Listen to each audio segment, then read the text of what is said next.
안녕하십니까. 大家好， 기독교 윤리 7번째 강의를 시작하겠습니다. 今天是基督教伦理学的第7讲。 오늘의 주제는 동성애라고 하는 주제입니다. 今天要跟大家来分享的主题是同性恋。 20세기 후반에 들어오면서 동성애를 성적 표현의 한 형태로 생각하고 동성애자들로 우리와 같은 사회의 일원으로 받아들이고 그들의 인권을 보호해야 한다는 목소리가 높아지고 있습니다.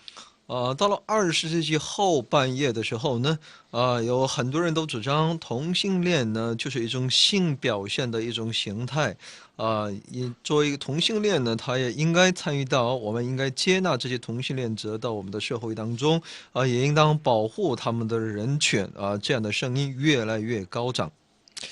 전통적으로 동성애를 반통속적이거나 병리적인 것으로 보아왔던 서구 사회들도 이것을 다른 형태의 정상적인 성적 표현으로 보기 시작했다는 것입니다. 在传统上呢，也就把这个同性恋看为反风俗，而且呢，把同性恋看作一种病理这种状态的西方社会呢，也开始呢对这一形态呢，可以说呢这种同性恋呢，把它想要看得更为一些正常，从正常的角度想要去表现它。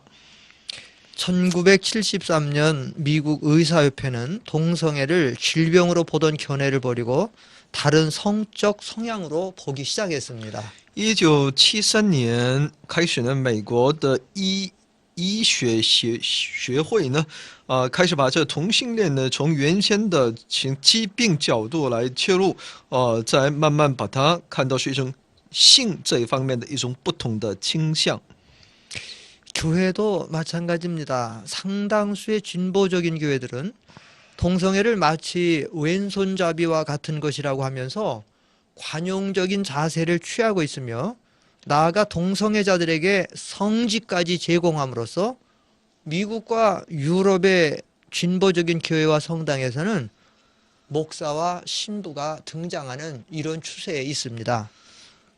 那么在教会也是同样的，有很多所谓带有一种进步倾向的这种教会呢，他们把同性恋看作是就像好比是人有左撇子似的，觉得是很正常的，还挺宽容的这种一种姿态，而且呢，针对这些同性恋者呢，教会也赋予他们一些职分。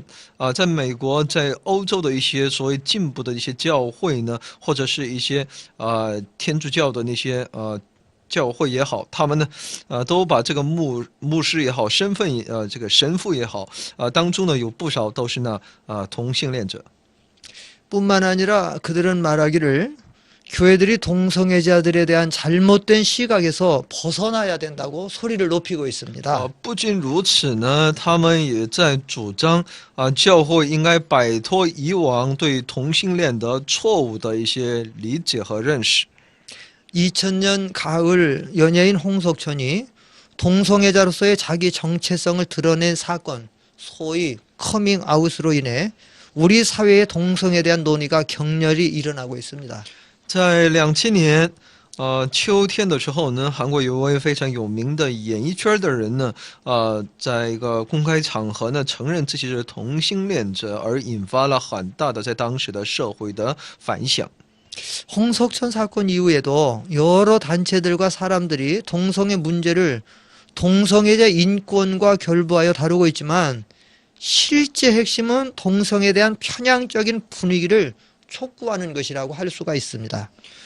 不仅仅是那个名人的这样一个事件，而且呢，很多团体，或者人们呢，针对这同性恋的问题呢，想要在从中要赋予一种人权一起来去想要去讨论这些问题，想要把这个同性恋针对同性恋的这种看法呢，想要得以改变。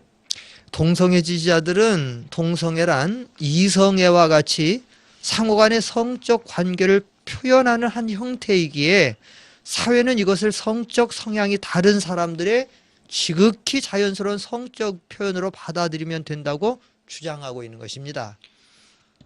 那么有关支持这个同性恋的那些人们呢，他们主张呢，同性恋呢就像跟那异性恋一样只是在表达着一个彼此间的性的这种关系上，可能形态上呢有一些不同但这都是一个他们的一个性的他们的一个倾向，所以呢，这是极为自然的所以呢，人们应当去接纳他们的这种性表现的方式。 그러나 중요한 것은 사회가 어떻게 받아들인다고 하더라도 하나님의 말씀을 우리 삶의 표준으로 삼는 교회와 그리스도인들은 성경의 가르침을 떠나서는 안 될 것입니다. 但不管这个社会怎么来接纳这些同性恋者，对于他们的有什么样的一些改变，一些看法的改变，但是呢，我们必须是要照着神话语的标准基准来去面对，所以就需要去理解教会基督徒的圣经里面的教训。 동성애를 옹호하는 주장들과 그 반박하는 주장들에 대해서 좀 살펴보겠습니다. 这就需要我们来去了解一下拥护同性恋的和对此提出反驳的其论点。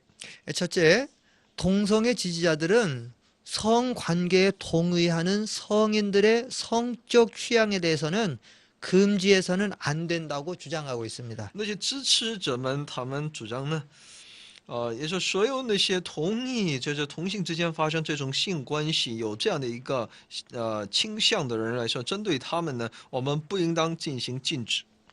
이렇게 주장하는 사람들은 강압적인 성관계나 혹은 미성년자에 대한 성적 학대는 잘못된 것이지만 성인들이 서로의 합의해서 이루어지는 자유로운 성적 관계를 금지하는 것은 자유에 대한 침해라고 주장하고 있습니다. 他们主张呢，对他人的一个强迫性的进行性关系，或者对未成年与未成年人发生这种性关系这是一种虐待，这是一种不对的，他们也不同意。但是呢，成年人之间在彼此征得同意之后所进行的自由的所谓的这种性关系呢，是不应当禁止的，这是违背，是侵犯个人的自由权利。 그러나 성인들이 서로 합의하여 하는 일은 어떤 일이든지 도덕적으로 정당하다고 주장하는 것은 아주 잘못된 주장입니다. 但是哪怕成人之间有一种协定让他们之间有这样的一些性的关系，但这也是一个非常的虽然他们认为这是一个道德方面没有问题，但这是一个非常错误的主张。 왜냐하면 두 명의 성인이 합의해서 도적질을 한다라고 하면 그게 정당한 방법일까요? 那举例来说，如果两个成年人他们合谋来偷窃，难道这也是正当的理由吗？ 두 사람이 합의해서 강간한다고 합당한 일일까요? 然后两个成年人，然后一同达成协议，一同来去强奸某人，难道这也是一个合情合理的吗？ 두 사람이 합의해서 어린이를 유괴할 수도 있고 사기를 칠 수도 있는데 그렇게 서로 합의하여 한 일은 정당하다라고 하는 것은 이건 대단히 잘못된 논리가 아닐 수 없습니다. 成年人也可以合谋来去拐卖、拐骗那些孩童，难道这只要是两个成年人，一些成年人能够有一定的一致的意见，那他们就可以所做的一切都能够正当化吗？ 아무리 성인 두 사람이 완벽하게 합의했다라고 해도 그들이 행하는 일이 부정한 일은 부정한 일이고 잘못된 일은 잘못된 일이고 죄악된 일은 죄악된 일일 수밖에 없다는 것입니다. 所以哪怕两个人有再这么完备的这种协议，只要他们做错的就是错了犯罪的就是犯罪邪恶的终归是邪恶的。 둘째, 동성애 지지자들은 성적 지향은 유지된다고 말하고 있습니다. 那么这些同性恋的支持者们，他们主张呢，其性的这种倾向呢，是也可以说呢是应该维持的。 이건 다시 말하면 그러한 동성애적인 성적인 유전을 받고 태어났기 때문에 어쩔 수 없다라고 자기들을 합리화시키는 말입니다. 而且他们自我合理化，他们主张呢，他们这种性的倾向呢是一种遗传因素所带来的，所以呢，连他们自己也都没有办法的。 많은 동성애자들은 눈동자의 색깔을 바꿀 수 없는 것처럼 자기들의 성적 취향은 바꿀 수 없다고 주장합니다. 很多同性恋者他们主张，就像无法改变人眼睛的颜色一样，他们对这个性方面的这种倾向呢，也是不能够改变的。 예, 그들에 따르면 성적 지향은 유전적이지 학습을 통해서 갖게 되는 것이 가질 수가 없다라고 그들이 주장하고 있는 거예요. 他们主张性的倾向呢是遗传性的，那不是通过学习通过这种练习所获得的。 그래서 그들이 그렇게 주장합니다. 예, 누구든지 머리털이 노랗거나 곱슬머리라고 해서는 비난받아서는 안 되는 것처럼 동성적 취향을 가진 사람들이 할 수 없이 유전적이 돼서 동성연애를 한다고 해서 그걸 비난해서는 안 된다는 거예요. 因此呢，他们主张呢，就像人没有权利来责备他人的头发是黄颜色的，或者是卷发一样呢，针对这些同性的这种兴趣呢，同性之间的这种感兴趣的这种同性恋呢，也不应当去谴责。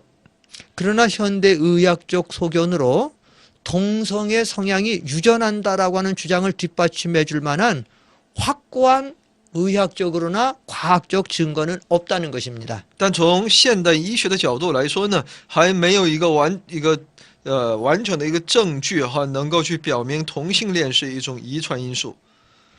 대부분의 경우 정상적인 사람이 동성애의 조류와 같은 환경이나 분위기나 이런 형편에 이끌려서 동성애를 하게 된다는 것이 지배적인 견해입니다. 所以呢，大部分的意见呢，也就是这些一般的一些同性恋者呢，他们是因着其潮流或者是环境一种氛围被这些所带动，最终进行同性恋的。 설령 만약에 동성애가 유전적인 성향에서 비롯된다라고 할지라도 그것은 결코 정당화될 수가 없습니다. 哪怕同性恋有遗传的那种因素、那种倾向，那他也不能够把它正当化。 만약에 폭력적인 성향을 유전받고 태어났다고 해서 남을 때리고 폭력을 행사한다라고 하면 그게 정당화될 수 있을까요? 那么说一种暴力倾向，如果我们说那是遗传因素所带来的，那我们对他所行使的那种暴力，难道我们能认同它是正当的吗？ 뭐 폭음이나 그 외에 다른 부정적인 한 어떤 그런 유전적인 성향을 가지고 태어나서 그런 일을 한다라고 하는 것이 그게 정당화될 수 있겠습니까? 然后说暴饮、饮酒这些方面，如果我们说它是因着那遗传因素，难道我们就能应当认可它吗？ 마찬가지로 동성애 성향을 유전받고 태어났다라고 해서 동성애를 할 수밖에 없다라고 하는 것은 절대로 정당화될 수가 없다는 것입니다. 所以说同性恋也是一样的也不能因着他们就像他们的主张有一种遗传因素，所以呢，他们就能够正当的去面对、去进行那同性恋。 성경은 우리 모든 인간은 죄의 성향을 받고 태어났다라고 말하고 있습니다. 圣经告诉我们所有的人都带一种罪性来到这个世界。 아담의 원죄를 가지고 우리는 죄 가운데서 태어나는 것입니다. 我们都是带着那亚当的原罪在罪中降生。 시편 기자는 어미의 모태에서 벌써 죄 가운데서 출생하고 있다고 말하고 있습니다. 诗篇的记者呢，作者也在告诉我们是在母腹当中，我们都是带着罪的。 그럼 원죄를 받고 태어나고 죄의 성향을 가지고 태어났다고 해서 우리가 죄를 짓는 것이 그것이 정당화될 수가 있겠습니까? 难道我们是带着原罪来到这个世界？我们是带着这种犯罪的倾向在这个世界里面生活？难道我们就可以随意的犯罪吗？ 성경은 말하기를 죄의 삭은 사망이고 범죄하는 자는 반드시 책임을 져야 되며 하나님의 심판을 받게 된다라고 분명히 밝히고 있는 것입니다. 圣经清楚地告诉我们，罪的工价乃是死，所以呢，犯罪的人必要接受上帝的审判。 마찬가지로 어떤 동성애적인 유전적 성향을 가지고 태어났기 때문에 할 수 없이 동성애하는 것을 이해하고 받아들여야 된다라고 하는 것은 분명 잘못된 주장이 아닐 수 없다는 것입니다. 所以呢，这种所谓主张同性恋是带着这种遗传因素，这种他们的一个观点是错误的。 동성애를 반대하는 성경의 주장들을 살펴보겠습니다. 那下面我们要了解一下反对同性恋的圣经的一些依据。 동성애는 성경적으로는 물론 사회적으로도 비판받고 있습니다. 这同性恋呢，从圣经的角度，不仅仅在圣经的角度，在社会整个氛围呢，也都是受到谴责的。 예, 성경은 암시적으로 주장하든 명확하게 주장하든 아주 많은 곳에서 이 동성애를 반대하고 있습니다. 圣经在明确的在各个方面呢，都是在反对其同性恋的。 성경이 암시적으로 동성애를 반대하는 주장은 하나님이 동성애가 아닌 이성 간에서만 서로 사랑하고 결혼하라고 명령했다라고 하는 사실에 분명히 근거를 가지고 있습니다. 那么圣经也在暗示着其反对的意见，因为上帝上帝去命令我们去彼此相爱的时候，就有关婚姻这个问题呢，上帝是要我们与异性之间的。 하나님은 동성 간의 사랑이 아닌 이성 간의 사랑과 결혼을 명령하고 있습니다. 神命令我们一种婚姻呢，命令我们的婚姻呢，那不是与同性之间，而是在异性之间。 창세기 1장 27절로 28절 이하에 보면 하나님은 남자와 여자를 창조하고서 생육하고 번성하라고 말씀으로 하심으로 동성간이 아닌 이성간에 부부가 되고 성관계를 가질 것을 명령하고 있는 것입니다. 在创世纪1章27到28节以下呢，我们可以看到上帝在造男造女之后呢，祝福他们要在那里繁衍生息。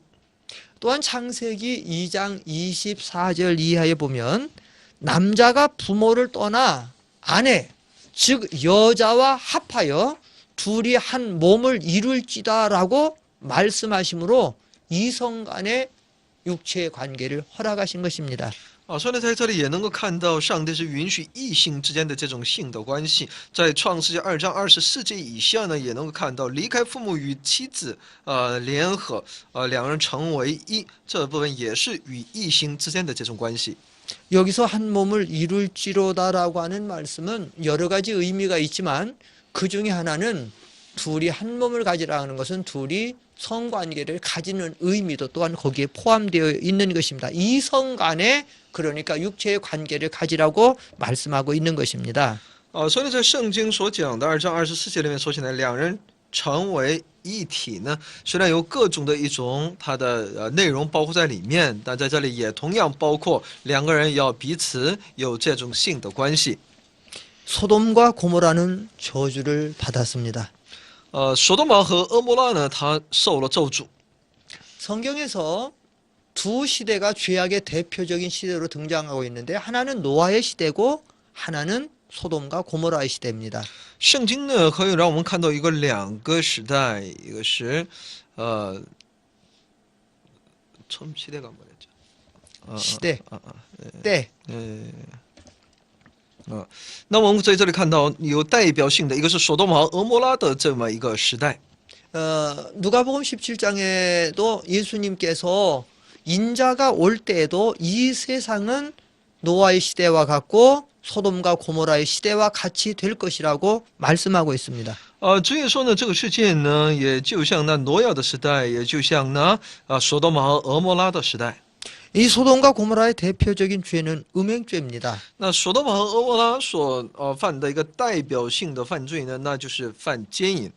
얼마나 음행죄가 심했는가 하면 이성 간의 성관계뿐만 아니라 동성 간의 성관계까지 기승을 부렸습니다. 他们不仅仅在异性之間有这样的一些淫乱，而且在同性之间呢，也有那种性关系的发生。 창세기 19장 이하에 보면 롯의 집에 아브라함의 조카 롯의 집에 천사들이 찾아왔습니다. 在创世纪19章以下呢，我们可以看到天使来到其亚伯拉罕的侄子罗德的家中。 물론 천사는 영적인 존재이기 때문에 본래 어떤 육체적인 모습은 없습니다.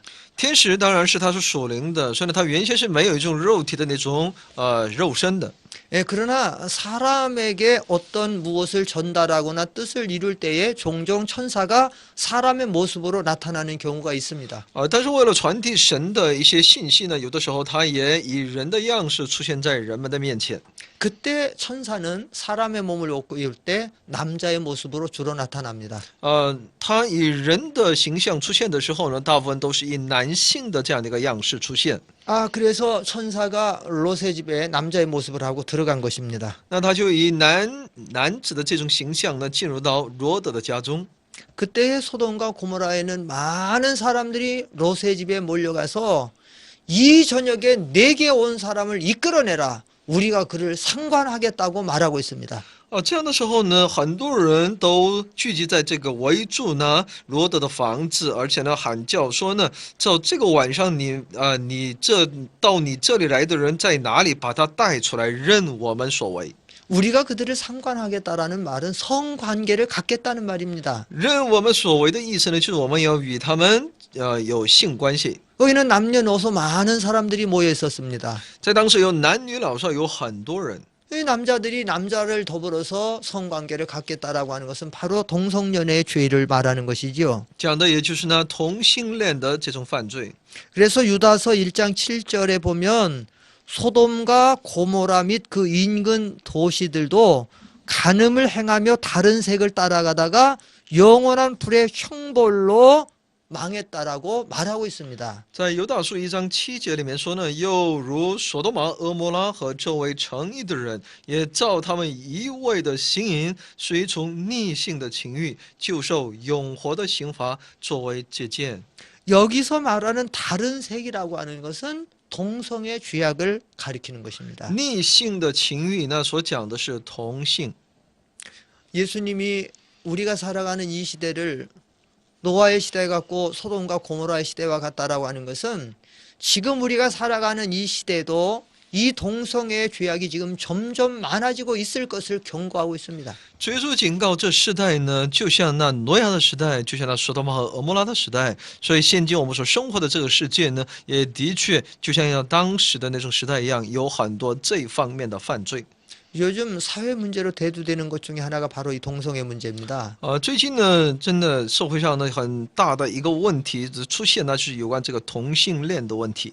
특별히 군대 같은 데서 이 동성애 죄악이 계속해서 지금 대두되고 있습니다. 特别是在军队里面呢，有关这个同性恋呢，的确在不断的抬头。 모세율법은 동성애를 비난하고 있습니다. 摩西律法呢，也在责备这种同性恋。 그 레위기에 보면 모세율법은 동성애를 금지시킬 뿐만 아니라 동성애를 행하는 자는 죽이라고 명령하고 있습니다. 在利未记当中，我们看到，不仅摩西的律法呢在禁止同性恋，而且呢要命令要去击杀那些一切同性恋者。 레위기 20장 18절에 보면 여인과 교합하듯 남자와 교합하면 둘 다 가증한 일을 행함인즉 반드시 죽일지니 그 죄가 자기에게로 돌아가리라고 기록하고 있습니다. 利未记20章18节里面说呢，妇人有月经，若与他同房，落了他的下体，就是落了妇人的血缘；妇人也为落了自己的血缘，两人必从民中剪除。 또한 레위기 18장 22절로 23절 말씀에 보면 가나안 민족들이 이런 죄에 빠짐으로 그 땅이 더러워져서 하나님께서 그 가나안 민족을 심판하시고 그 땅에서 쫓아냈다고 말씀하고 있습니다. 在利未记18章22到23节里面说呢，不可与男人苟合，像与女人一样，这是可憎恶的；不可与兽饮和玷污自己，女人也不可站在兽前与他饮和，这是逆性的事。 이 사사기에서 동성애는 무서운 하나님의 심판의 대상이 됐습니다. 在士师记当中呢，这种同性恋是这是在上帝面前的非常可怕的犯罪行为。 이 사사기에 보면 구약 역사에서 가장 기괴하고 끔찍한 죄가 저질러졌는데 그것은 동성애를 하고자 했던 죄악에서부터 시작되고 있습니다.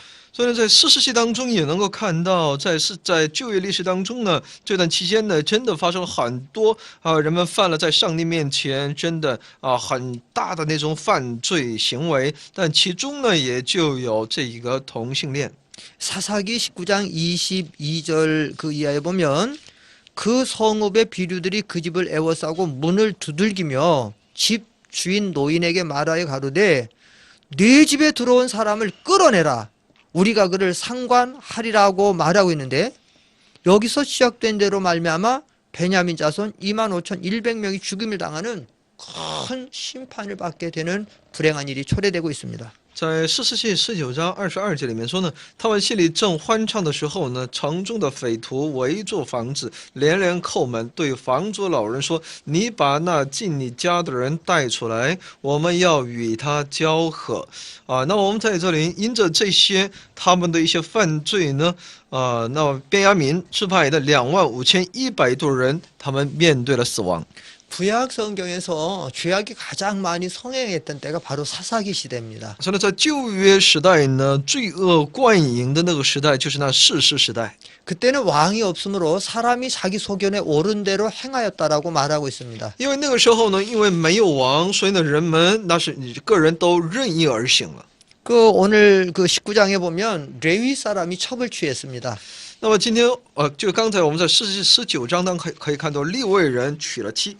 레위 사람은 제사장 지파인데 제사장 지파에서 첩을 취했다라고 하는 것은 얼마나 커다란 죄악일까요? 那么利未人作为一个祭祀的这样的一个有一个分支呢，他是竟然要娶妾，这是一个非常大的犯罪。 그런데 그 첩은 또 음행을 저지르고 자기 친정집으로 도망을 가버립니다. 而这个妾呢，又犯了淫乱跑到自己的娘家。 그래서 이 레위 사람이 그 첩을 찾으러 그 장인 집으로 갔지요. 那么这利未人呢，去寻找这妾， 그리고 아내를 데리고 집으로 오는데 날이 저물었습니다. 然后带他回家的路途上呢，天黑了。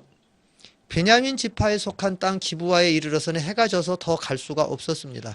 他们到了呢，便雅悯支派呢所在地呢基比亚的时候呢，已经不能够再行进了。 그러나 아무도 그 나그네를 맞이하거나 이렇게 영접해주거나 도와주는 사람이 없었습니다. 但是没有一个人却愿意来收留去帮助他们。 그만큼 사사기 시대가 타락했다는 증거죠. 也就说明到了士师时代的时候呢，人们如此的堕落。 그런데 늦은 저녁에 한 노인이 들에서 일을 하고 집에 돌아가다가 그들을 발견하게 됩니다. 但到了晚上的时候呢，有一个老人呢在回家的路途上呢发现了他们。 길거리에서 노숙할 수밖에 없는 그들을 불쌍히 여겨서 그 노인이 자기 집에 가서 쉬고 가라고 그들을 초대합니다. 因为他看他们在外面实在没有地方可安歇可住，所以呢把他带到自己的家里，让他们在那里休息。 그때의 마을 사람들이 그 집에 몰려든 것입니다. 这样的时候呢，城中的人呢就围住了那房子。 그 악한 사람들이 그 집을 에워싸고 문을 두들기면서 말하고 있는 것입니다. 城中的那些匪徒呢围住房子，连连叩门。 내 집에 들어온 사람을 끌어내라. 우리가 그를 상관하겠다. 你把那进你家的人带出来，我们要与他交合。 여기에는 그 남자와 아내를 다 끌어내라는 겁니다. 그러면 남자들이 남자로 다 또 그 남자가 여자로 이렇게 성관계를 하겠다는 것입니다. 也就是让他们把那一对儿呢，把他要拉出来，要与男的要与男的，也与那女的要发生要性关系的意思。 그리고 집을 부수려고 하니까 할 수 없어서 그 레위 사람이 자기 첩을 끌어내고 문을 닫아버립니다. 那他就没办法，那个利未人呢就把自己的那个妾呢拉了出来。 그때 그 악한 사람들이 그 레위 사람의 첩을 밤새도록 욕을 보이고 돌아갔습니다. 把那个妾拉出来交给他们的时候呢，他们就便与他交合，而且呢彻夜的来终夜来凌辱他。 그 레위 사람의 첩은 밤새도록 욕을 당하고 그 노인의 집에 와서 문 앞에 엎드려서 죽었습니다. 而且天快亮的时候呢，妇人呢就回到那主人住宿的房门前，扑倒在地死掉了。 그때 그 남편 레위 사람이 그 시체를 12조각이 찍어서 지파에게 다 시체를 보냅니다. 那利未人呢，把这个女人的尸体呢分为12，把她尸身呢切成12块呢，把它传送到以色列的市境。 그리고 사건의 경위를 알게 됩니다. 那么他们就都知道了这事情的缘由。 그리고는 이대로 둘 수 없다고 베냐민 지파를 징벌하려고 합니다. 那他们就觉得呢，他们就决定呢，不能就这么饶了便雅悯支派。 그리고는 11지파와 베냐민 지파 사이에 싸움이 붙었습니다. 这就后来就有了11支派和便雅悯支片之间的战争。 양측에 엄청난 사람이 죽게 됩니다. 双方伤亡惨重的。 베냐민 자손만 25,100명이 죽었다고 성경에 밝히고 있습니다. 圣经告诉说，就仅仅便雅悯支派就25,100人死于战争。 이렇게 음행죄는 크고 특별히 동성애까지 시작하려고 했던 그들의 죄를 하나님이 심판하신 것입니다. 但是神就审判他们的这种同性恋，他们的这种性方面的犯罪。 로마서 1장은 이방인들 사이의 동성애를 비난하고 있습니다. 那么罗马书第1章呢，来责备那外邦人的之间的这种同性恋。 성경에서 동성애에 관해 가장 생생하게 설명하고 있는 말씀이 바로 로마서 1장에 기록되어 있습니다. 就圣经里面清晰的告诉我们有关同性恋的，就在罗马书第1章里面。 여기서 바울은 동성애를 하나님께서 진노하시는 죄로 표현하고 있습니다. 那么在这里呢，保罗把它描述为是神的愤怒， 동성애는 하나님이 싫어하시는 죄입니다. 同性恋是神所不喜悦的。 이 죄를 행하던 노아 신대를 물로 심판하셨습니다. 那么也就因为上帝不喜悦这样的一个同性恋，就是性的这种犯罪，所以呢，神审判了挪亚那个时代。 이 죄에 빠진 소돔과 고모라 시대를 불로 심판했습니다. 神也用火来审判了那索多玛和俄摩拉那个时代。 그것을 바울이 로마서 1장에서 밝히고 있는 것입니다. 保罗就在罗马书第1章里面把这样的内容把它讲解出来。 그리고 동성애를 표현하기를 저희 몸을 서로 욕되게 하셨다라고 말하고 있습니다. 而且他们说彼此不谦不义就是把自己的对方的身体侮辱了。 정말 동성애는 서로 간에 그 몸을 욕되게 하는 참으로 부끄러운 일입니다. 所以呢，这是一个非常令人感到羞耻的事情。 또 순리대로 쓸 것을 바꾸어 영리로 썼다고 말하고 있습니다. 而且他们都是逆行这些。 하나님이 내신 순리는 이성 간에 서로 성관계를 갖는 것입니다. 那么神为看好的那是异性之间的这种关系。 그런데 남자가 남자로 여자가 여자로 더불어서 관계를 갖는 것은 이건 순리가 아니고 영리라고 여기서 표현하고 있습니다. 但他们却不是照着神的这种意思，而是逆行于这位神的旨意。 그래서 사도 바울은 표현하기를 음욕이 불릴듯 하며 남자가 남자로 더불어 부끄러운 일을 행하여 이렇게 표현하고 있는 것입니다. 所以男与男都在行那羞耻的事情。 이처럼 인간들이 동성애를 일삼은 결과 하나님은 그들을 심판하셔서 가장 무서운 심판으로 그들을 심판하시는데 그 심판의 결과는 바로 유기, 다시 말하면 하나님 앞에 버림을 받게 되었다는 사실입니다. 那么人们的这样的一个同性恋呢，那么其实带来的结果呢，就是上帝的审判。那最为可怕的审判，那就是被神所丢弃。 부모에게 있어서 버림을 받는 자식이라고 하면 가장 커다란 벌일 것입니다. 那么说，对我们来说呢，被父母所离弃，这是一个最大的一个不幸。 하나님의 형상을 가진 인간이 그 자기를 만드신 하나님에게 버림을 받는다라고 하는 것은 가장 커다란 심판이 아닐 수가 없습니다. 我们这些照神的形象所被创造的我们，竟然被这位神所丢弃，这是对我们来说最大的一个悲剧了。 이와 같이 동성애는 하나님이 진노하시는 무서운 죄라고 바울이 로마서 1장에서 밝히고 있는 것입니다. 所以呢，保罗在罗马书1章当中告诉我们，同性恋就是在上帝面前的如此大的一个犯罪行为。 사도 바울은 고린도전서에서 동성여자들은 하늘나라에 갈 수 없다라고 말하고 있습니다. 使徒保罗呢，在哥林多前书当中告诉我们，那些同性恋者呢，他们无法进入到天国。 고린도전서 6장 9절로 10절을 보면 음란하는 자나 우상 숭배하는 자나 간음하는 자나 탐색하는 자나 남색하는 자나 도적이나 탐남하는 자나 술 취하는 자나 후욕하는 자나 토색하는 자들은 하나님의 나라를 유업으로 받지 못하리라고 말하고 있습니다. 哥林多前书6章9到10节里面说：“你们岂不知不义的人不能承受神的国吗？不要自欺，无论是淫乱的、拜偶像的、奸淫的、做娈童的、亲男色的、偷窃的、贪婪的、醉酒的、辱骂的、勒索的，都不能承受神的国。” 물론 신자들이라고 해서 죄를 전혀 안 짓는 것은 아닙니다. 但我们不是说他是个信徒就不会犯罪。 전도서에 기록된 지혜자의 고백같이 이 세상에서 죄를 짓지 않고 선만 행하는 의인은 한 사람도 없다고 말하고 있습니다. 传道书也在告诉我们，在这个世界里面没有一个人永不犯罪。 그래서 신자들도 죄를 지을 수는 있지만 참 신자라고 하면 때가 되면 죄를 회개하고 끊게 되어 있으며 이렇게 커다란 죄악인 동성애를 끊임없이 계속 즐기는 사람이라고 하면 그 사람이 과연 구원받은 신자인지 우리는 한번 의심해 볼 수밖에 없다라고 하는 사실입니다. 所以那个信徒的话呢，他也会犯罪的，但他也到了那个时候呢，也会悔改认罪的。但如果他依然这么一个这个犯罪、犯奸淫这种同性恋的话呢，那我们真的应该怀疑他是不是一个真正得救的人。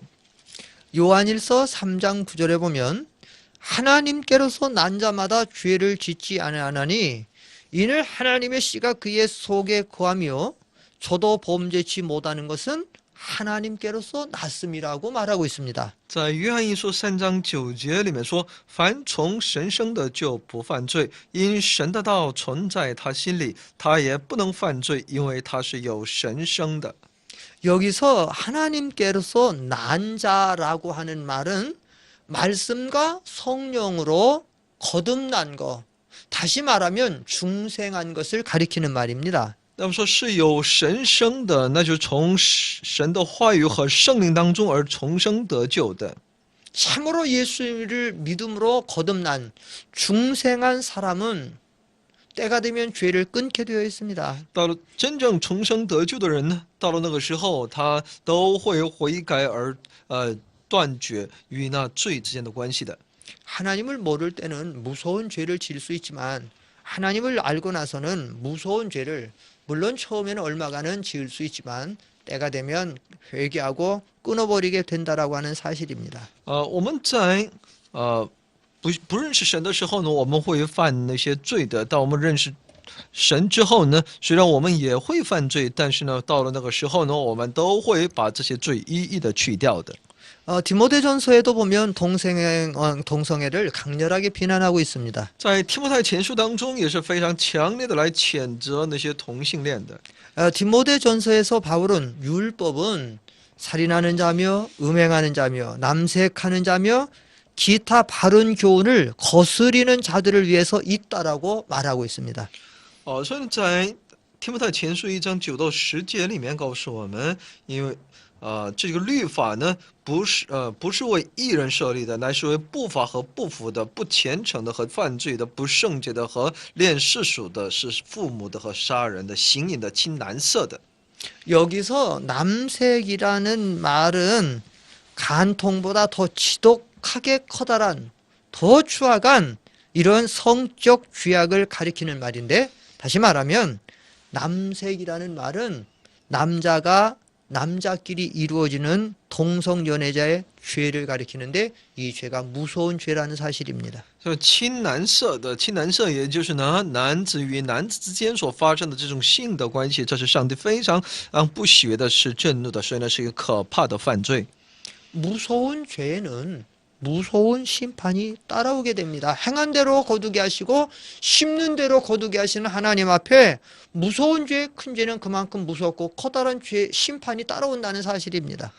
所以可怕的犯罪面前必会有可怕的审判会追随的。 현대 사회 문제 중에 하나는 후천성 면역 결핍증입니다.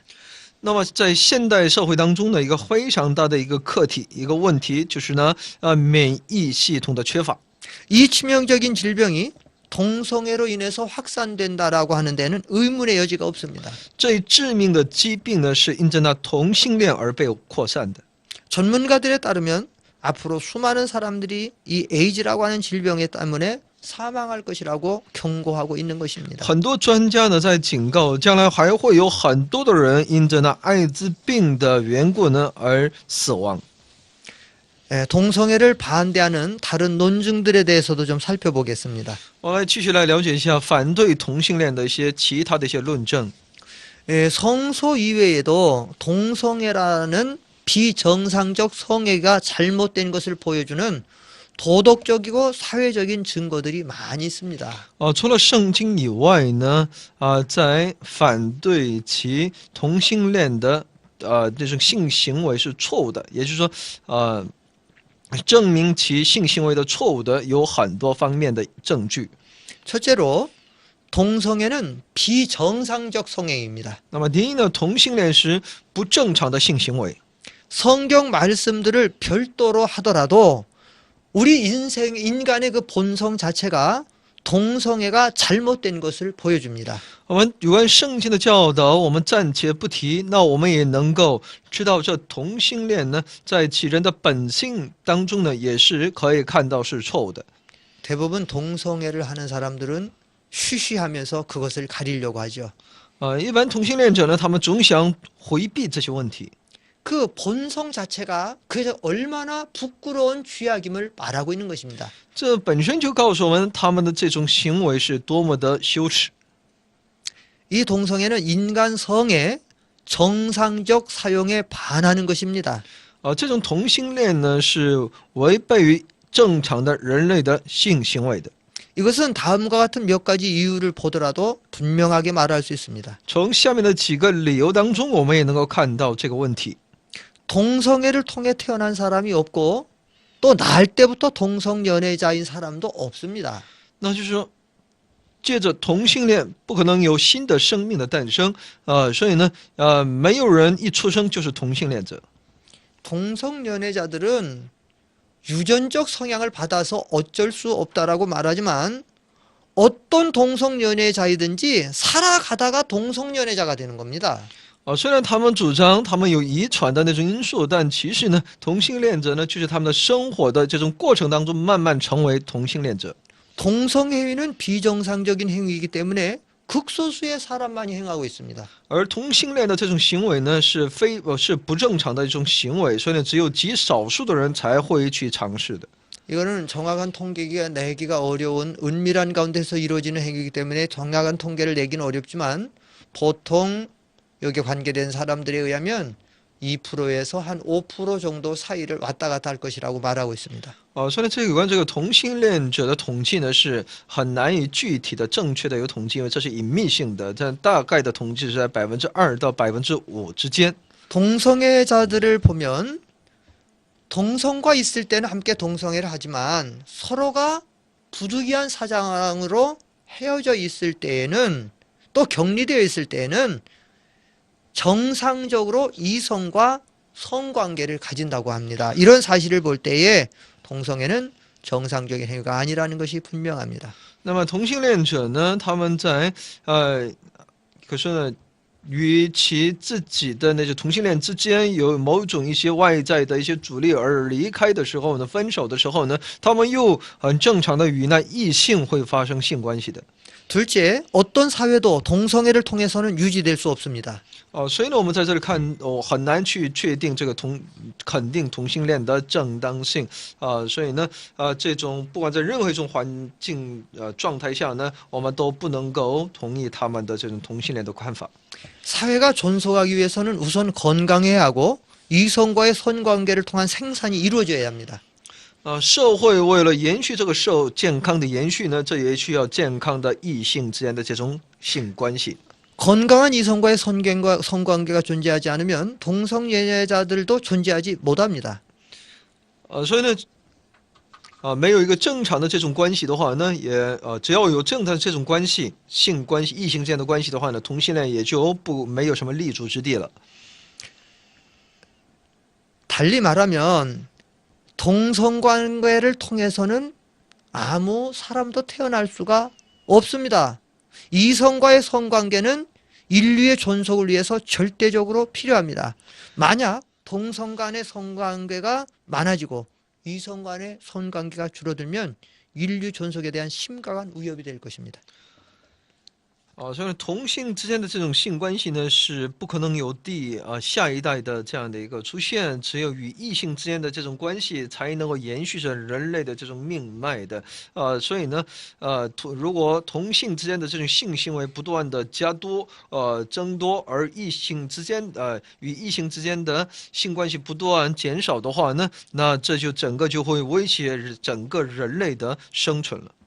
셋째, 동성애는 사회적으로 볼 때 바람직스럽지 못합니다. 那么再一个呢，同性恋从社会的角度来说呢是不切实际的。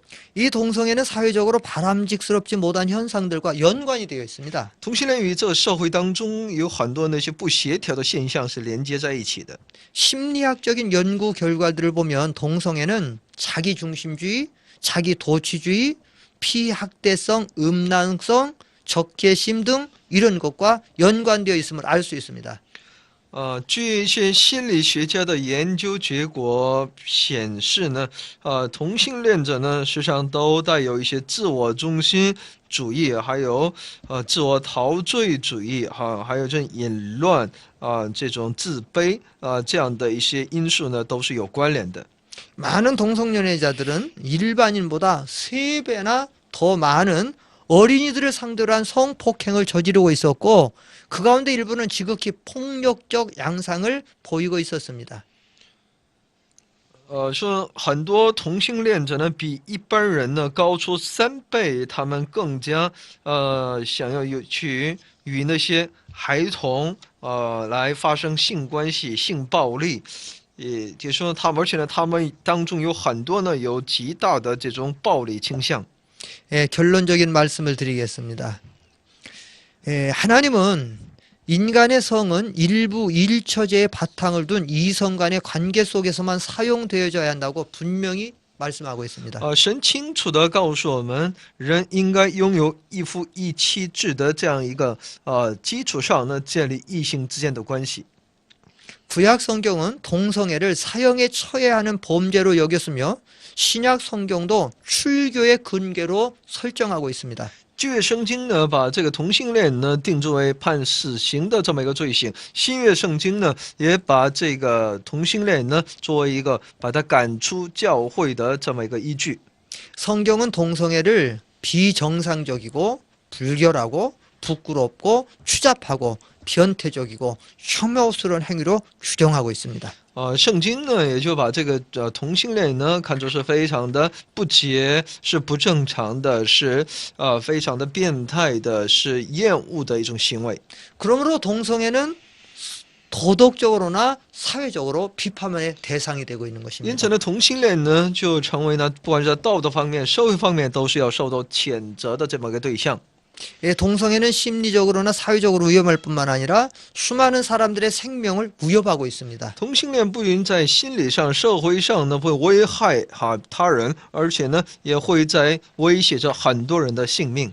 이러한 견지에서 볼 때에 교회와 성도들은 성경의 가르침에 확실히 서서 동성애를 반대해야 됩니다. 从这种角度呢，我们可以看到教会和信徒呢应该遵照圣经的教导，应该来反对这些同性恋。 그러나 교회는 동성애를 죄악시하되 동성애자에 대해서는 연민과 관용을 품을 필요가 있습니다. 那教会呢，我们是应该抵制同性恋的，但针对那些同性恋者呢，应该怜悯宽容他们。 죄는 미워하되 사람은 미워해서는 안 된다는 거죠. 我们是仇视那些一切的犯罪，但人本身呢，我们应该怜悯。 비록 동성애자가 하나님이 세우신 본성에 역행하며 성적 욕구를 추구하는 자들이지만 혐오의 대상이 아니라 전도의 대상이고 이들 역시 하나님의 사랑의 대상인 것을 생각하고 그들을 구체적으로 도와주고 진정한 이웃이 되어 주어야 한다라고 하는 사실입니다. 虽然同性恋者他们违背上帝的这样的一个旨意他们只追求性的一种满足但他们不是我们所厌恶的那种对象，我们应该他们是我们的一种传福音的对象，因为他们也是神所爱的一个人也是说对他们的具体的这种帮助呢具体进行帮助的时候呢，他们最终真的成为我们的邻舍了。 이상으로 오늘의 강의를 마치겠습니다. 今天的课程到此， 네, 감사합니다. 谢谢大家。